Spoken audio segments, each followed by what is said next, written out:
భారతీయ విద్యలో సాంఘిక శాస్త్రం ప్రవేశం యొక్క ఆవశ్యకతను వివరించి, మన దేశ విద్యా విధానంలో ఆ శాస్త్రాన్ని ప్రవేశపెట్టాలని సూచించిన వారు ఎవరు? సెకండరీ విద్యా కమిషన్. సెకండరీ విద్యా కమిషన్ అధ్యక్షులు ఎవరు? లక్ష్మణస్వామి మొదలియార్. సాంఘిక శాస్త్రం అంటే మానవ సంబంధాల అధ్యయనం. మానవ సంబంధాలను సమగ్రంగా అధ్యయనం చేసే శాస్త్రం సాంఘిక శాస్త్రం.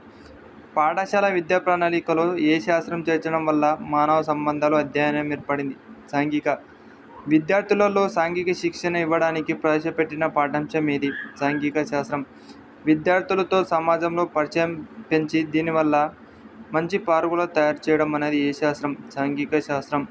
సాంఘిక శాస్త్రం అనేది గతిశీలక అంశం, సమయక అంశం, విలీన అంశం. సాంఘిక శాస్త్రం అంటే సమాజ అధ్యయనం అన్నది ఎవరు? John Michaels. సూక్ష్మ